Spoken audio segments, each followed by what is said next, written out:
நாவிதா மன்னா. வா இங்கே. இப்பொழுது நான் சொல்லுவதை நாளை நீ செய்ய வேண்டும். உத்தரவு மன்னா. மன்னா மன்னா. என்னடா அரண்மனை நாவிதா, ஏன் இப்படி அறக்க பறக்க அலறுகிறாய்? சவரம் செய்யும் போது யார் கழுத்தையும் மறுத்து விட்டாயா? இந்த மாமன்னனை பற்றெடுத்த மகாபிரபு தங்களின் தந்தை அதிகாலை என் கனவில் வந்தார் மன்னா. என்ன, இத்தனை காலம் என் கனவில் வராத என் தந்தை உன் கனவில் வந்தாரா? மன்னா, தங்கள் கனவிலும் வந்தாரா மன்னா? தாங்களோ தங்கள் கனவு கதவுகள் அனைத்தையும் அடைத்து வைத்துவிட்டு கரும் கும் என்ற இருட்டுக்குள் கால் மேல் கால் போட்டு படுத்துக் கொண்டு கொரட்டையோ கொரட்டை விட்டீர்களாம். சொன்னதை மீறி வாசிக்கிறானே. அந்த வெறுப்பில் கொதிப்படைந்து என் குறுக்கெலும்பில் ஏறி மிதித்து என் கனவில் பூந்து விட்டார் மன்னா. அப்படியா? ஆமா மன்னா. இளமையில் இறந்தவரடா, 10 வயதில் பறிகொடுத்த தந்தையடா.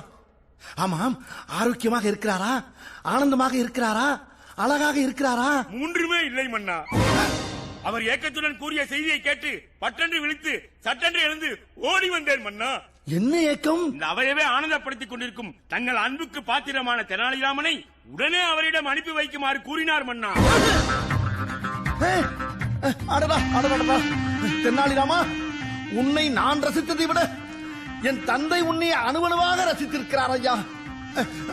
இப்பொழுது நீ என்ன செய்கிறாய்? உடனே புறப்படு. இது வெளியூர் பயணம் அல்ல, விண்ணுலக பயணம். போனால் போனதுதான், திரும்ப வர முடியாது மன்னா. உன்னை யாரப்பா திரும்ப வர சொன்னது? அப்படி என்றால் நான் சாக வேண்டுமா? அவ்வோ, அதையே நீ சாவென்று நினைத்துக் கொள்கிறாய். தியாகம் என்று நினைத்துக்கொள். தியாகமா? தெனாலிராமா, மன்னரிடம் அடம் பிடிக்காமல் அவர் ஆசையை நிறைவேற்று. ஆம் தெனாலி, என் ஆசையை உடனே நிறைவேற்று. அப்போதுதான் நீ என் இதயத்தில் நிரந்தரமாக இடம் பிடிக்க முடியும். ஆகட்டும் அண்ணா. மிக்க மகிழ்ச்சி தெனாலி, மிக்க மகிழ்ச்சி. தந்தையே, தங்கள் ஆசையை நிறைவேற்றும் பாக்கியம் எனது விகடகவி தெனாலிராமன் மூலமாக எனக்கு கிடைத்துவிட்டது. இவனை தாராளமாக கூடவே வைத்துக் கொண்டு காலகாலத்துக்கு சிரித்து மகிழுங்கள் தந்தையே, சிரித்து மகிழுங்கள். மன்னா.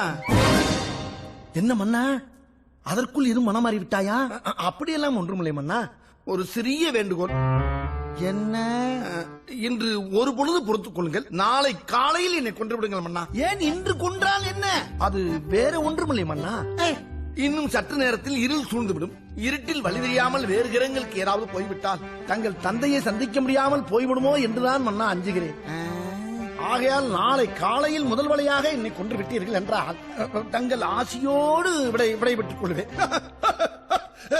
அப்படியே ஆகட்டும், ஆகட்டும்.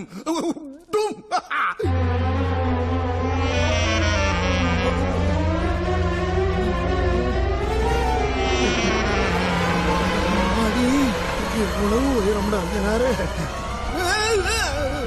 மன்னா. மன்னா மன்னா மீண்டும் என்ன மன்னா?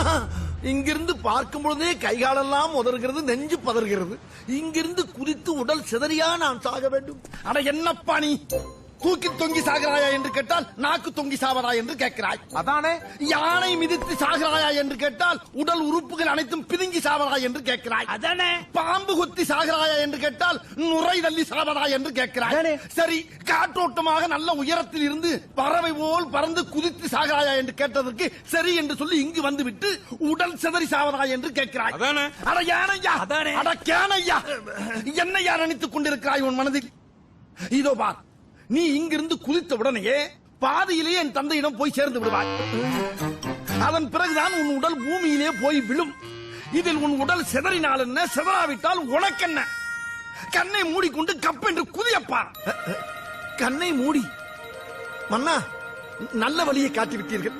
நான் அங்கு சென்று கண்ணை மூடி நன்றாக அயர்ந்து தூங்கி விடுகிறேன். அதன் பிறகு என்னை தூக்கி வீசி விடுங்கள். நீ எப்போது தூங்குவது, நான் எப்போது உன்னை தூக்கி வீசுவது? மரண யோகம் வேற முடிய போகிறது மன்னா.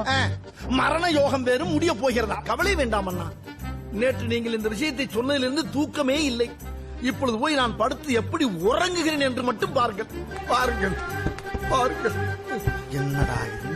நாம் போட்ட திட்டத்தில் பயந்து கதறி அழுது என்னை விட்டுவிடுங்கள் என்று கெஞ்சுவான் என்று பார்த்தால், நான் தூங்குகிறேன் என்னை தூக்கி வீசி விடுங்கள் என்று துணிச்சலாக படுத்துக் கொண்டான்.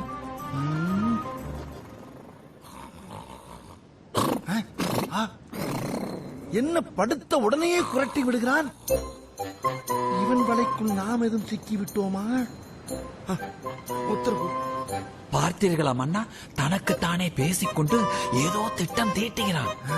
வாருங்கள் மன்னா, ஒட்டு கேட்போம். ஒட்டா வாருங்கள் கேட்போம். ஆகட்டும். உத்தரவு உத்தரவு அப்படி செய்து விடுகிறேன். உத்தரவு. ஆமா மன்னா.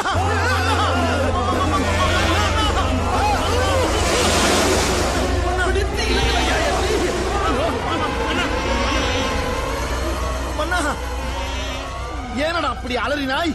தங்கள் தந்தையை நான் சந்தித்தேன் மன்னா. என் தந்தையை சந்தித்தாயா? நீதான் சாகவே இல்லையே, அதற்குள் எங்கு சந்தித்தாய்? இங்குதான் மன்னா. நான் சற்று உறங்கினேன் அல்லவா, அந்த கண நேரத்தில் என் கனவில் வந்தார் மன்னா. கனவில் வந்தாரா? வந்து நான் தங்கள் தந்தையிடம் செல்லுகிறேன் என்று தங்களிடம் ஒப்புக்கொண்டேன் அல்லவா, அதற்கு வந்து நன்றி சொன்னார் மன்னா. நன்றி.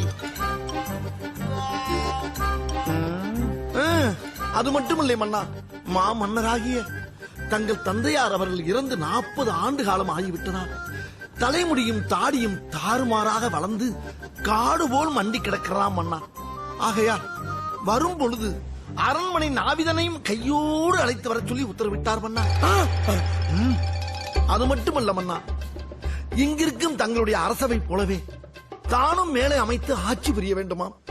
ஆகையால் வரும் பொழுது இந்த 8 அமைச்சர்களையும் சேர்த்து அழைத்து வர சொன்னார் மன்னா. 8 அமைச்சர்களையுமா? மன்னா, இன்னொரு இனிய செய்தி. இனிய செய்தியா? அது என்ன? அதாவது மன்னா, இந்த 8 அமைச்சர்களுக்கும் அங்கே பதவி பிரமாணம் செய்து வைக்க வேண்டுமாம். ஆகையால் தங்களையும் அழைத்து வர சொன்னார் மன்னா.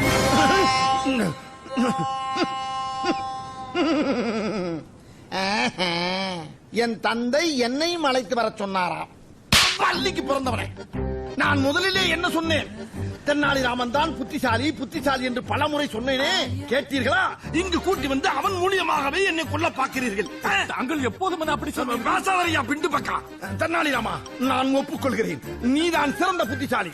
என் மண்டைக்குள் இருக்கும் மூளையே நீதான். இங்கு மணிமுடியும் தலைமுடியும் இருந்தால் போதும், சபை கலையலாம். அண்ணா, அப்படி என்றால் தங்கள் தந்தையின் ஆசை? அவன் ஆசையில 2 தோசையை ஊத்து. பாருங்கள் ஐயா, போவோம்.